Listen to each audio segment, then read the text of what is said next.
Cette année, nous innovons avec la présentation des rapports d'activité des commissions sociales, on va dire un peu plus, et des sections de production, en vidéo, effectivement. Vous allez pouvoir voir que les commissions et les sections ont travaillé de manière importante durant l'année 2013. De manière importante, je pense tout particulièrement à la commission, à la section Caprine. C'est une production lourdement en crise. Je pense qu'il faut les soutenir. On a besoin de soutenir cette production-là parce que c'est une production importante du département. Et puis vous allez voir qu'effectivement, le travail n'est pas terminé. Moi j'encourage et je félicite ces présidents et toutes les équipes pour le travail réalisé sur l'année 2013 et je les encourage aussi pour continuer sur l'année 2014. Au niveau de la commission environnement, on a un sujet qui revient de manière régulière, qui est un sujet qui aujourd'hui est vraiment lassant, c'est la directive nitrate. Et cette année encore, il a largement rempli l'actualité, avec un nouveau projet encore très lourd à mettre en œuvre sur les exploitations, de nouvelles contraintes. Et donc cette loi du toujours plus qui amène à un point de saturation et à un point de non-retour où on ne sait plus du tout comment s'adapter en fait aux nouvelles contraintes qu'on nous impose. C'est un dossier qui aura des conséquences, même si l'administration ne veut pas le reconnaître, et notamment sur l'élevage, parce qu'à force de remplir la coupe, elle finit par déborder, et les contraintes imposées en matière de date d'épandage, et notamment en capacité de stockage, risquent d'impacter encore des structures déjà fragilisées par un contexte économique un peu difficile.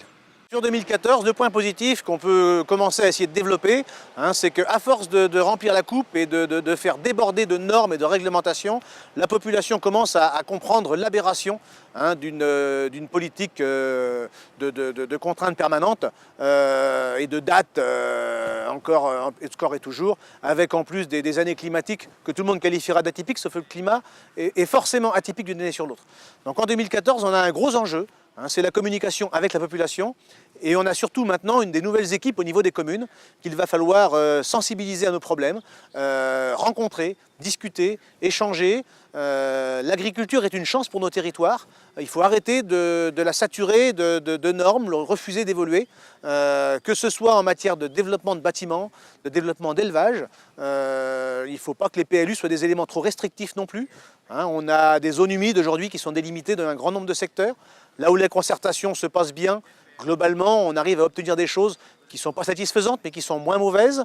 Et puis là où il n'y a pas de concertation, forcément, on arrive à des choses qui ne fonctionnent pas. On a les cônes de vue dans les PLU aussi, qui font que certains secteurs agricoles ne le sont plus. On ne peut plus y mettre de bâtiments. Si on ne nous laisse pas d'espace pour développer nos activités, demain, l'agriculture du département mourra asphyxiée. Et puis, la première qui trinquera, ce sera l'élevage. Et je voudrais dire aussi une autre chose, c'est que le hors-sol, c'est pas un gros mot. Pour la section cunicole, le groupement Poitou-Lapin a fusionné avec la coopérative SIAB de la Vendée. Donc c'est une coopérative que je connais très bien, parce que c'est celle avec qui je travaille. Et je pense qu'ils seront satisfaits de son fonctionnement. Pour l'année 2013, on retiendra surtout l'issue de la société Doux, qui est en redressement judiciaire depuis 2012. Donc la société a été rachetée en fin d'année par la société Calmels et un de ses plus gros clients saoudiens, Almunagem. Donc les éleveurs peuvent continuer à travailler. Les marges qui logiquement devaient remonter fin d'année ne sont pas au rendez-vous. Les marges au mètre carré ne sont pas là. Logiquement, en début 2014, normalement, les résultats techniques devraient s'améliorer, mais pour le moment, on n'a pas encore beaucoup de résultats. L'association des éleveurs de Chantonnay, en Vendée, est maintenant présidée par un de Sévrien qui s'appelle Patrice Deborde, qui, je pense, va continuer le combat, parce que c'est un véritable combat que les éleveurs de la société Doux ont dû mener depuis 2 ans pour arriver à travailler avec la société. Pour les éleveurs qui travaillent avec la société Doux, ce qui est à souhaiter pour 2014, surtout, c'est de pouvoir trouver une solution à l'exportation, trouver un système de remplacement des subventions, des restitutions à l'exportation. Il y a un procédé qui se met en place en ce moment moment des aides de la PAC, mais qui, pour remonter à la Société du Doubs, pour les aider à exporter, mais qui doivent passer par les éleveurs. C'est un montage qui est très compliqué et très lourd. D'ailleurs, les éleveurs rattachés à l'abattoir de Chantenay, pour le moment, ont refusé cet accord. Donc voilà, on ne connaît pas encore bien l'issue, mais c'est assez compliqué. Ce qui est inquiétant un petit peu dans la production avicole, c'est le renouvellement du parc de bâtiments, parce que depuis une vingtaine d'années, les prix des bâtiments ont énormément augmenté. Les marges, elles, n'ont pas suivi le coût des bâtiments, le coût qui est un petit peu quand même un peu prohibitif. Les banquiers ne sont pas toujours trop partants pour financer des investissements qui sont quand même très onéreux. Il y a aussi la lourdeur administrative. On voit très bien ce qui se passe en ce moment avec le projet d'agrandissement de bâtiments sur la commune de Missé, à côté de Thouars. Mais bon, j'ai cru voir dans la presse que l'administration voulait simplifier un petit peu les démarches administratives. Mais moi, je suis un petit peu comme Martin Luther King, j'ai l'impression d'avoir fait un rêve où tout serait simple avec l'administration, mais j'attends pour voir. J'espère que pour 2014, que la production avicole française pourra récupérer des parts de marché qu'elle a perdues au niveau européen, et sa place surtout qu'elle a perdue au niveau européen, par le manque de construction, le manque de renouvellement de bâtiments, ce qui nous pénalise beaucoup à l'heure actuelle. On a les outils, on a tout ce qu'il faut, on a les abattoirs, on a les usines d'aliments, il y a les éleveurs, il y a les compétences chez nous autant que dans d'autres pays européens. Ce serait dommage de ne pas les utiliser. Ce que je retiens sur l'année 2013 pour la section viande bovine, c'est une année en demi-teinte. Donc premier semestre avec des prix à un niveau assez élevé et rémunérateur pour l'éleveur, malgré des charges toujours en hausse. Mais on va dire qu'il couvrait un peu, l'offre et la demande. Par contre, à partir du mois de juillet, on a senti une dégradation du prix de vente des animaux, surtout en génisse et en vache. Mais la baisse du prix de l'aliment n'a pas forcément été en conséquence du prix de vente des animaux qui ont sorti. Donc voilà, il y a eu des actions qui étaient aussi menées en 2013 donc auprès de McDo et des grossistes en viande afin de travailler sur tout ce qui est traçabilité et aussi étiquetage. Donc travail qui va se poursuivre dans l'année 2014. Donc voilà, et essayer de rencontrer les différents opérateurs de la filière pour parler aussi de la conjoncture. 2014, c'est le devenir de la PAC, on se pose beaucoup de questions. La seule chose sur laquelle il faut que l'on se batte par rapport à la PAC, c'est, à mon avis, c'est pas la PAC, c'est le prix des animaux. Si on a un prix rémunérateur pour les animaux, ça veut dire que derrière, même si on a une baisse des aides PAC, ça veut dire que derrière, on est capable de sortir un revenu sans avoir besoin des aides PAC. Et je pense que le gros travail de 2014, c'est un travail avec les différents opérateurs de la filière sur la rémunération des animaux et la rémunération des éleveurs. Et derrière, si on a cette rémunération, on est capable de faire de l'installation. En résumé, c'est pas compliqué, c'est un travail qui a commencé début février avec les différents opérateurs, qui va se continuer dans la longueur afin d'essayer de trouver des solutions pragmatiques pour avoir une rémunération sans que cela engendre une hausse à la consommation. Mais je pense qu'on est capable de le faire parce qu'on l'a connu ça pendant 2 ans. Et que derrière, avec ce travail, on puisse avoir ce fameux prix de rémunération avec nos éleveurs et qu'on puisse pallier la baisse de la PAC par un prix correct pour les éleveurs et afin de pouvoir installer des jeunes en bovin viande derrière. Car 50% des éleveurs bovin viande vont être à renouveler dans les 10 prochaines années. Pour cette année 2013, d'abord, le début de l'année était très difficile. C'était un peu démoralisant. On avait des cours qui étaient en baisse, comme il y a longtemps qu'on n'avait pas vu. Après une année de hausse des charges, et qui plus est, il y avait la maladie de Schmallenberg qui continuait de faire des ravages en Deux-Sèvres. Et après 2 ans après la FCO, fièvre catarrhalovine, ça faisait beaucoup en peu de temps. Et le moral des éleveurs était fortement atteint. Dans le même temps, eh bien, il y avait les négociations autour de la PAC et on peut dire que quand même la production ovine, avec un budget de 125 millions d'euros, alors qu'il était de 108 en 2013, avec une augmentation sensible, s'en tire globalement au niveau national quand même pas mal. Mais c'est vrai que dans la région, les systèmes intensifs ou en zone de plaine sont quand même pénalisés. En zone défavorisée, il y a quand même une revalorisation des aides de 70 € par hectare jusqu'à 75 hectares qui va quand même compenser un certain nombre de baisses sur les DPU. Mais par contre, ceux qui ont la PHE, elle est fondue, le budget de la PHE est fondu dans les ICHN. Et ça va quand même faire des soustractions pour ceux qui touchaient la PHE. La FNO, depuis quelques années, réfléchit au renouvellement des générations, car il y a toute une tranche d'âge qui arrive à la retraite.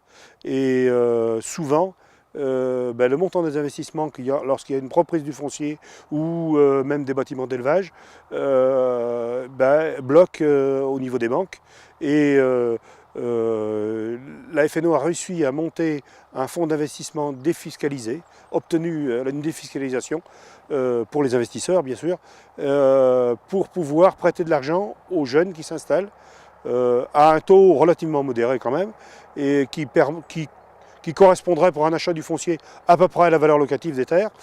Et au bout de 10 ans, les jeunes doivent ensuite financer l'achat du foncier, ce qui était fréquent dans les générations précédentes.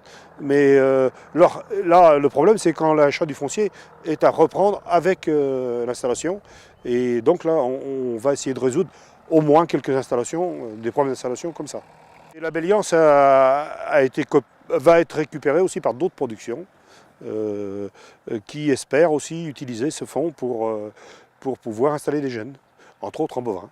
La FNO s'est beaucoup investie sur le loup, puisque le loup a envahi à peu près la moitié du territoire français depuis 20 ans et progresse très rapidement, une cinquantaine de kilomètres par an. Et nous le verrons arriver en Deux-Sèvres dans les années à venir. Et donc ça nous concerne et nous avons toujours été très solidaires des éleveurs concernés, puisque le loup fait énormément de dégâts dans les régions concernées. On a évité le pire sur la traçabilité, avec la notification individuelle des mouvements d'agneaux. Parce que là, c'est très lourd administrativement. Et d'ailleurs, l'élevage ovin a été beaucoup touché par la suradministration depuis plusieurs années. Et ça a été la cause de disparition de cheptels. Et je crois qu'on a fini par en faire prendre conscience à l'administration. Mais malgré tout, l'Europe continue à augmenter les sanctions sur le bien-être animal, sur la tenue des registres et des documents d'élevage ou sanitaires. Et nous sommes vigilants pour éviter que l'escalade continue, puisque à chaque fois, c'est des cheptels qui disparaissent, surtout des cheptels complémentaires de troupeaux bovins. Une très bonne nouvelle pour les éleveurs de moutons quand même, malgré tout, puisque depuis de nombreuses années, on subit les invasions d'agneaux étrangers, puisqu'on produit plus que 30 à 40% de la consommation française. Et là, aujourd'hui, les Néo-Zélandais ne fournissent plus leur quota européen et vont vers de nouveaux débouchés sur la Chine, qui augmentent de façon exponentielle. On pourrait dire la même chose pour même les Anglais qui ont des nouveaux débouchés sur les pays arabes et qui les développent. Et ce qui fait qu'on a vu que l'été dernier, si les cours se sont maintenus, c'est parce qu'il n'y avait pas cet afflux habituel d'agneaux étrangers. Alors je pense qu'on est parti sur une hausse durable des cours, qui est une très bonne nouvelle pour les éleveurs de moutons et qui peut encourager aussi les jeunes qui veulent s'installer, parce que je crois que c'est la production dont les besoins mondiaux vont le plus augmenter et où le déficit va être le plus important dans les années à venir. Alors en 2013, pour faire simple, cette année fut une année catastrophique. On est arrivé à l'apogée, si vous voulez, d'un système, d'un marché laitier français, des produits laitiers français qui ne fonctionnent pas. Au mois de février, on était arrivé à une situation de blocage au niveau des négociations françaises, au niveau des prix de vente magasin, alors qu'en Allemagne, on assistait à des hausses successives et à un marché allemand qui collait de façon très réactive aux indicateurs de marché mondiaux. Les transformateurs et industriels français étaient dans la capacité de répercuter les hausses nécessaires pour la survie des élevages français, à savoir que nos coûts de production sortis de l'année 2012 avaient atteint un niveau record jamais atteint de 176% base 2005. Donc nous étions arrivés à l'apogée des coûts de production. Donc afin de débloquer une situation au niveau des négociations en France qui était figée, les grandes surfaces arc-boutées refusant toute hausse des produits laitiers. Donc la FNSEA, par l'intermédiaire notamment de la FNPL, nous avons lancé plein d'actions, l'action roulette, des opérations roulettes au niveau de notre région pour faire prendre conscience des problèmes que nous avions. Ensuite, nous avons organisé des rencontres avec monsieur le préfet des Deux-Sèvres pour lui indiquer que nous avions impérativement besoin d'une hausse d'au moins 25 € pour débloquer la situation et permettre aux éleveurs de passer le cap, qui n'avaient plus aucune trésorerie pour faire face à la situation.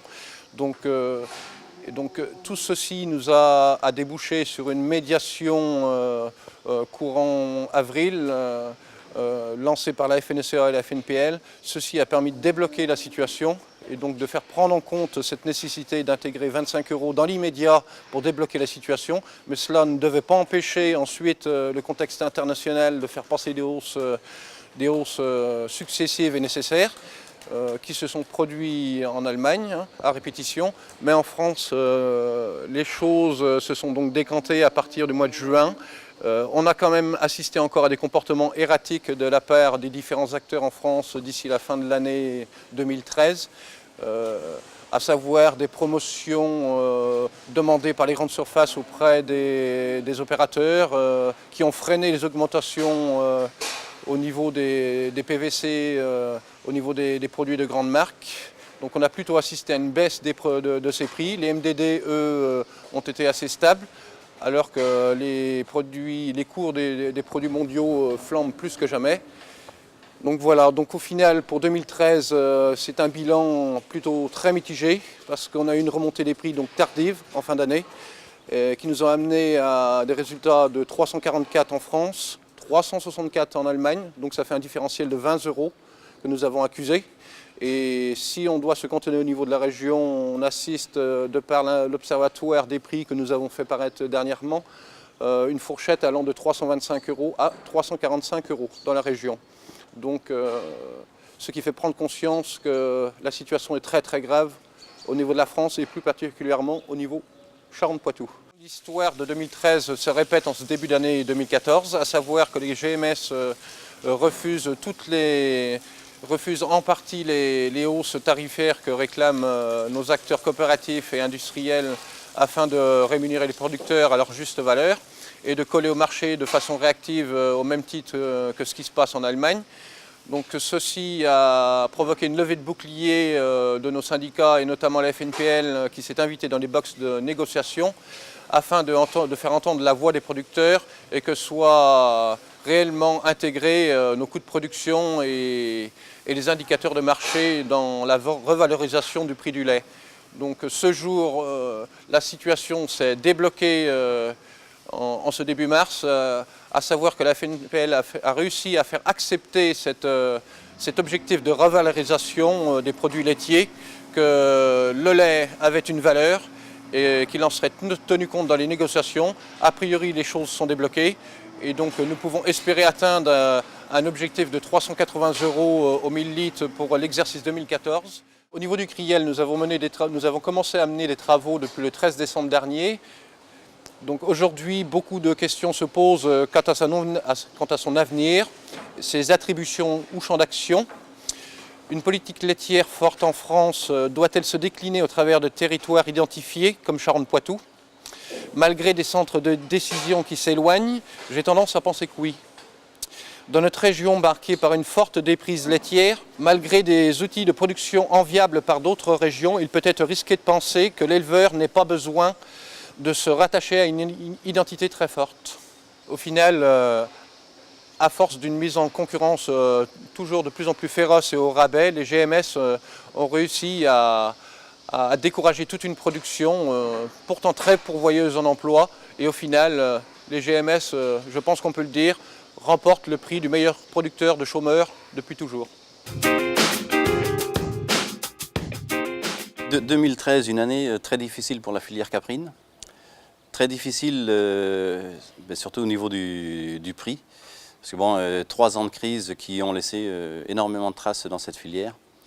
Des producteurs qui sont démotivés, des arrêts à l'appel, on va dire arrêt de producteurs, baisse de production. Je dirais heureusement une crise des surstocks qui durait depuis 3 ans, donc qui est résolue. Mais aujourd'hui, malheureusement, vu la situation financière des producteurs, on est arrivé dans la situation tout à fait inverse, où aujourd'hui on a des rayons qui sont vides dans les magasins. Et donc là, ça montre bien la détresse des producteurs. Donc un combat qui doit encore continuer sur le prix du lait. Donc nous avions en 2013 un besoin d'augmentation de prix de l'ordre de 120 € le millilitre. Et toutes les actions que l'on a pu mener auprès de la grande distribution, actions qui ont eu lieu en février, mars et avril 2013, donc qui ont conduit à la nomination d'un médiateur. Et donc ce médiateur a conseillé une hausse technique de 60 € les millilitres, et donc qui s'est soldée par une hausse moyenne sur l'année à 53 €, donc bien loin de nos besoins. Et je dirais, autre inquiétude qui est arrivée sur la fin de l'année 2013, c'est la modification de la taxe équarrissage, et donc avec une multiplication du prix par 6, donc encore une charge insupportable pour les producteurs. Et je dirais donc un combat qui continue en 2014, donc un combat sur le prix du lait, bien sûr. Il est toujours très difficile de faire accepter des hausses à la grande distribution. Et puis donc combat sur la taxe d'équarrissage. Il nous faut travailler pour trouver des solutions pour que ce ne soit pas uniquement les producteurs qui financent ce service-là. Pour 2014, une petite note un petit peu d'optimisme. Je pense notamment au Salon Caprinov, donc qui aura lieu fin novembre, le 26 et 27 novembre. Donc nous en serons à la 5e édition. Et je peux dire maintenant, pour avoir connu le dernier salon en 2012, en pleine période de crise, où donc les éleveurs étaient sur ce salon, parce qu'il y a vraiment un besoin d'avoir ce lieu pour que les éleveurs se rencontrent, même en période de crise. Je dirais qu'au moins, ça redonne un petit peu de baume au cœur aux éleveurs, d'avoir ce lieu pour discuter et prendre le temps de réfléchir et voir les évolutions que pourra avoir la filière dans les années à venir.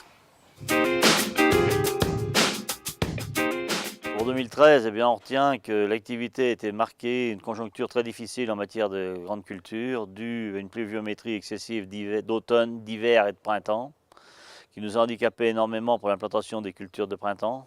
À savoir qu'un certain nombre de surfaces implantées dans l'hiver ont dû être ressemées au printemps, ramenant des charges supplémentaires sur les exploitations. Et ces parcelles-là ont dégagé des marges de zéro, puisque l'été était sec derrière avec des faibles rendements en tournesol et maïs. Et j'aborderai également la tempête et la grêle survenue dans la nuit du 16 au 17 juin sur le sud du département, où notamment des exploitations ont été mises à mal, perdant 100% de leur récolte sur les communes du canton de Beauvoir, ainsi ce couloir allant jusqu'à Val. Ce point-là nous permet d'aborder les notions d'assurance qu'il ne faut pas oublier en matière d'une gestion d'entreprise. Sur cette année 2013, elle fut marquée sur le plan syndical par une volonté acharnée du ministre de l'Agriculture de déstabiliser les productions de grandes cultures par la mise en place de la convergence des aides et également d'une mesure pour petites exploitations de 52 hectares. Ces deux points vont marquer énormément les exploitations du Poitou-Charentes pour la conjoncture 2014-2020. Ça va être au cœur des dossiers de notre commission sur 2014, où au niveau de nos instances parisiennes, qui composent Orama. Nous réagissons notamment en proposant un plan de compétitivité des exploitations céréalières et en allant chercher de la marge, et de la valeur ajoutée dans nos filières, notamment tout ce qui est oléagineux et protéagineuse. Nous demandons également la mise en place d'un certain nombre d'outils tels que MAE, notamment rotationnels, qui nous permettent d'accompagner les exploitations de zones intermédiaires, laquelle fait partie du Poitou-Charentes. Et nous envisageons également la mise en place d'un plan protéines pour permettre à la fois certaines exploitations d'élevage et polyculture d'être autosuffisantes et permettre aux exploitations céréalières de produire des oléagineux et des protéagineux pour alimenter tout ce qui est la filière animale. En conclusion, on peut dire que si l'année 2013, sur un plan syndical, a été peu intense, puisque le ministre n'a pas concerté les grandes cultures, n'a pas concerté la FNSEA, il a travaillé seul, mais il nous reste un certain nombre de dossiers importants à aborder très vite sur 2014, puisque notamment le premier concerne la MAE rotationnelle ou une MAE grande culture zone intermédiaire qu'il nous faut impérativement pour le 15 mai, dépôt des dossiers PAC.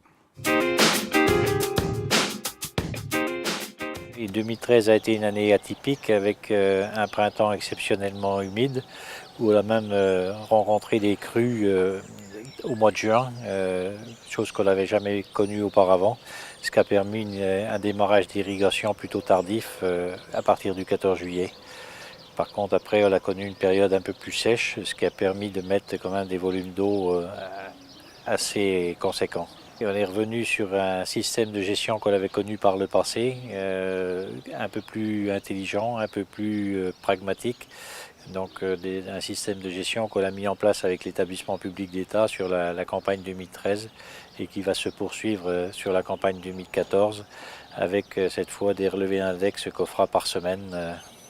Il y a un dossier qui est assez conséquent sur le dossier de stockage, notamment sur la Sèvre niortaise Marais Poitevin, où il y a tout un secteur qui est concerné par le stockage, par un dossier de stockage de réserve. Donc la phase 1 se termine, on va entrer dans la phase 2, donc c'est un projet très intéressant, très structurant et qui va déboucher, on l'espère, sur la réalisation de retenues pour dès 2015. Sur le projet de stockage, on a connu quelques déboires avec un moratoire qui avait été mis par le ministre de l'Environnement. Mais on l'a vu, 2013 a vu avec beaucoup de satisfaction la levée de ce moratoire, donc ce qui permet de poursuivre les dossiers d'une manière intéressante maintenant. Avec des contrats territoriaux qui se font jour sur les secteurs, avec des contrats qui sont passés entre l'Agence de l'eau et puis la Chambre d'agriculture, donc qui définissent un petit peu les modes d'irrigation pour le futur. Le projet de stockage est quand même un projet qui est complexe et qui va nous amener à sécuriser quand même les élevages en premier lieu, mais aussi la valeur ajoutée pour les céréaliers. Et puis on va aller aussi sur la nouvelle création de richesses qui sont les semences ou les cultures légumières ou des choses comme ça. Donc une valeur ajoutée qui sera tout à fait intéressante pour le département des Deux-Sèvres. Après la pétition, la fameuse pétition des anciens exploitants avec nos 100 000 signatures, nous avons fait avancer le dossier des retraites et il est enfin arrivé à l'Assemblée nationale. Et nous avons passé notre année à consulter et à rencontrer donc le préfet, les parlementaires, pour être sûr d'être bien entendu et bien compris. C'est un aspect important. Et puis il y a un deuxième aspect qui est pour la défense du pouvoir d'achat des retraités, l'assurance complémentaire santé.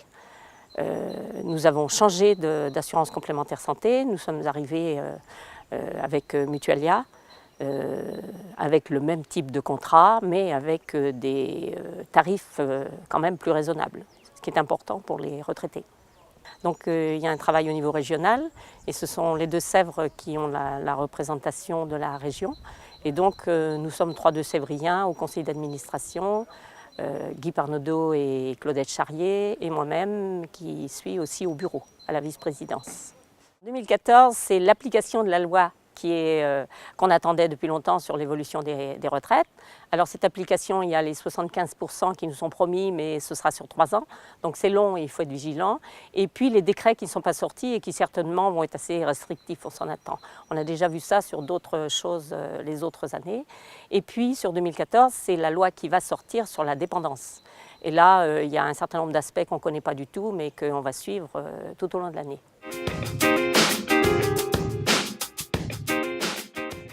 En 2013, il y a eu plusieurs dossiers à voir au sein de la commission mixte paritaire. Et donc nous y avons travaillé en commission employeur au préalable. Ces dossiers étaient donc la prévoyance, puisque l'assureur a fait un bilan plutôt négatif avec un régime qui s'est avéré déficitaire. Et a été contraint donc, de nous demander une augmentation de tarifs. Donc il a fallu négocier, puisqu'il s'agit d'une augmentation qui était de l'ordre de 53%. Nous avons réussi à négocier que cette augmentation soit partagée en deux, et donc un point sera fait lorsqu'il y aura eu une augmentation de 60%, et nous ferons un bilan de cette première tranche d'augmentation.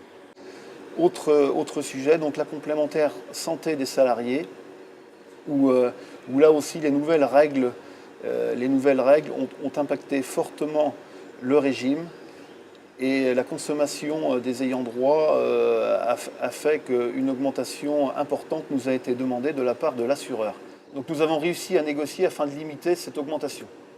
Donc il y a eu également au cours de cette année 2013 donc une journée CPHSCT sur l'hygiène et la sécurité, donc une journée qui s'est passée dans une exploitation agricole. Pour 2014, nous avons le projet ou la réflexion de créer une ADEFA, Association donc départementale de l'emploi et de la formation en agriculture. Cette ADEFA aurait pour mission la mise en relation d'employeurs et de salariés, et également de promouvoir l'emploi dans divers forums ou autres structures. C'est un vrai projet, et c'est un projet que nous allons travailler tout au long de l'année 2014. En 2013, la Commission sociale et fiscale a fait un colloque sur le statut de salarié, le choix du statut de salarié pour un agriculteur, en reprenant tous les avantages sociaux et fiscaux, avec l'intervention de Jean-Louis Chandelier de la FNSEA. Le colloque sur le choix du salariat nous permet aussi d'amorcer la réflexion autour de l'actif. C'est quoi un actif, c'est quoi un ayant droit, etc. Et donc c'est en phase avec le rapport d'orientation de la FNSEA, mais aussi de la FNSEA 79. Pour 2014, nous allons réfléchir plutôt à la question sociale et aux élections MSA, en mobilisant le réseau de la FNSEA 79 et 86, puisque nous sommes dans la même MSA, pour avoir des délégués dans tous les cantons, que ce soit des employeurs ou des actifs agricoles. En 2013, pour la commission structure, ça a plutôt été une année calme. On s'est peu réunis après 2 années où on a travaillé sur le schéma directeur départemental des structures, 2011 et 2012, et qui a été finalisé en 2012 avec l'administration. Ça a été validé en 2012.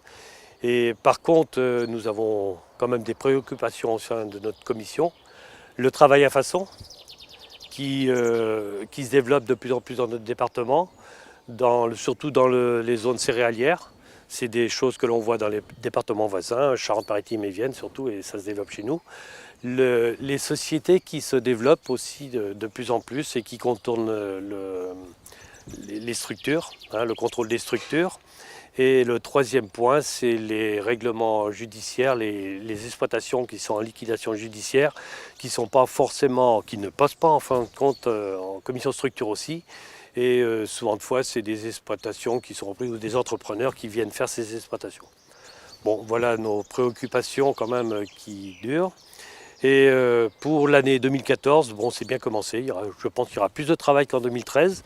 On a commencé sur le statut de l'actif agricole avec les commissions agriculture de groupe. et puis la commission c'est plutôt la section des fermiers et métayers.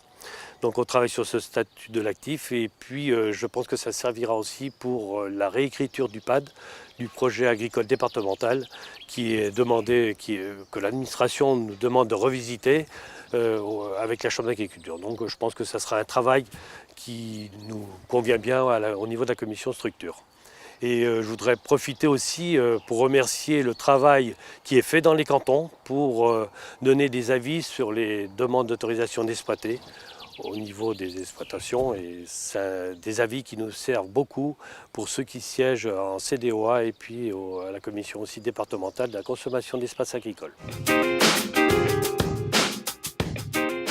Donc en 2013, l'année a été riche en mouvement pour les GAEC. Ça a commencé en mars 2013. La Commission européenne a reconnu illégaux la transparence des GAEC. Donc après de la pression un peu politique, on a réussi à leur faire reconnaître la légalité de la transparence dans les GAEC, ce qui est une spécificité dans la Commission européenne en France. Sur la réforme de la PAC, on ressent aujourd'hui en France un regain d'intérêt pour les GAEC, pour cette forme sociétaire qui a la particularité de reconnaître l'ensemble des exploitations regroupées, donc l'ensemble de la transparence sur les exploitations.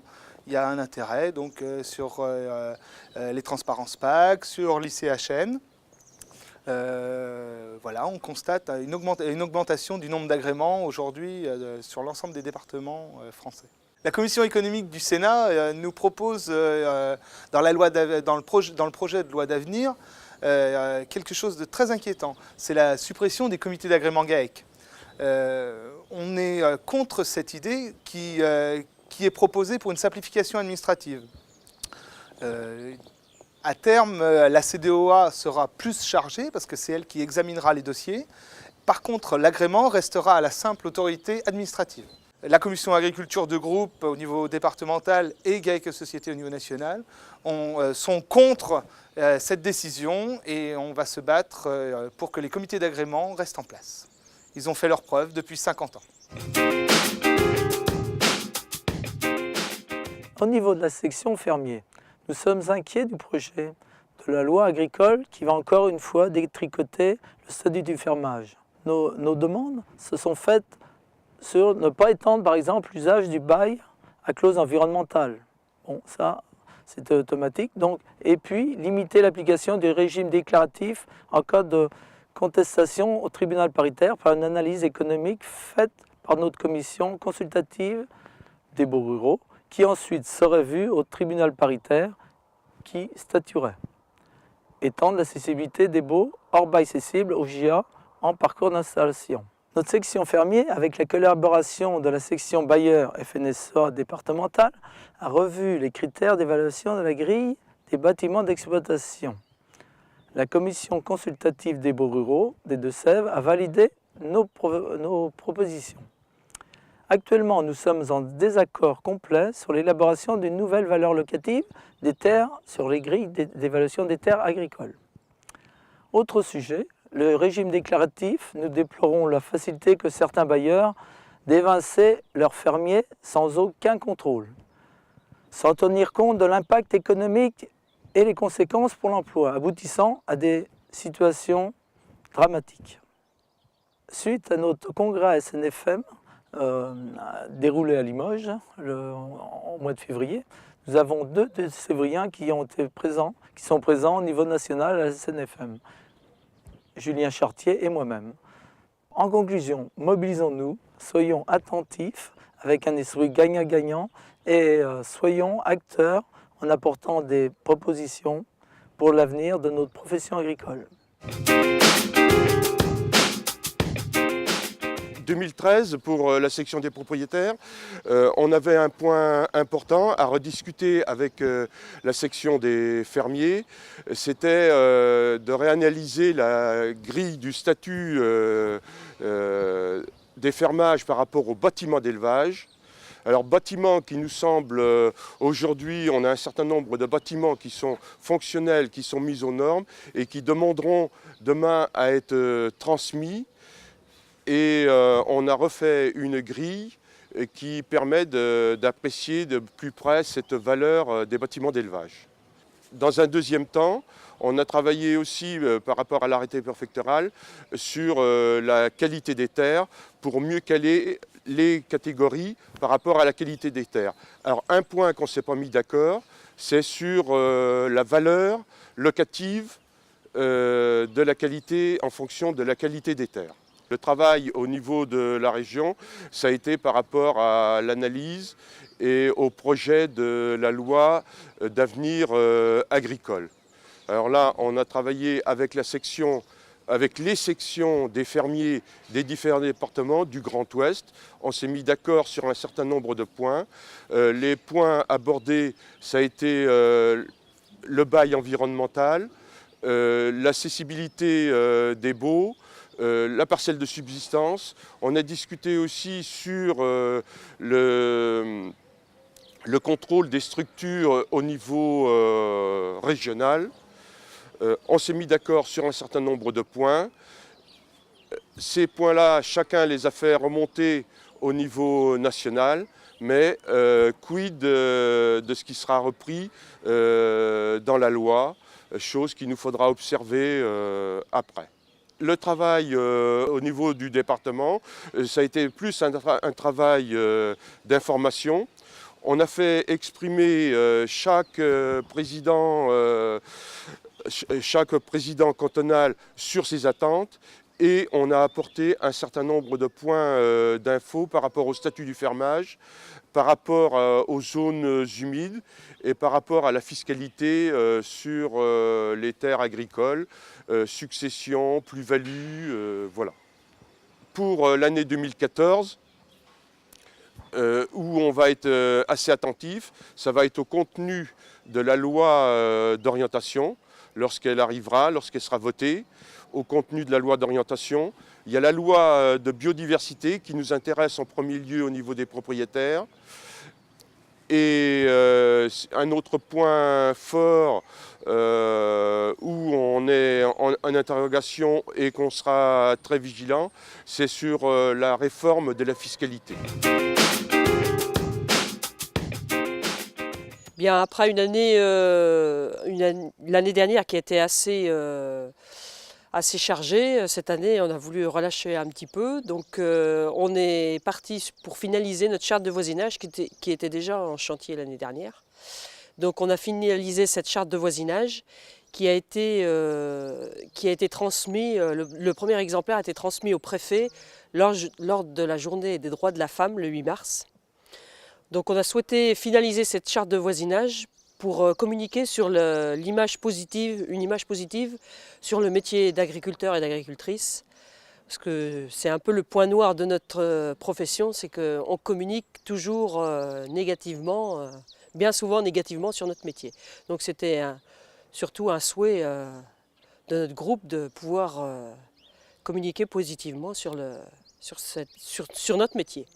Après une rencontre avec Jean-Jacques Morin du GED 79, il a été réfléchi à un projet de création de groupement d'employeurs, un groupement d'employeurs pour des travaux domestiques. Alors aussi bien des travaux ménagers que autour des maisons, tontes de pelouse. Donc bon, ça paraissait un projet intéressant pour bon nombre d'agricultrices, donc à creuser, à continuer, voir comment on peut créer de l'emploi, sachant que ça serait sur un rayon autour de 20 km, quoi. Donc il faut d'abord commencer à repérer les besoins sur le terrain. L'année 2014 pour la commission agricultrice sera surtout marquée par l'appel aux dons des agriculteurs vis-à-vis des associations caritatives pour les personnes en situation défavorisée, la création d'emplois partagés pour les travaux domestiques et puis surtout la communication positive sur le métier d'agriculteur et d'agricultrice.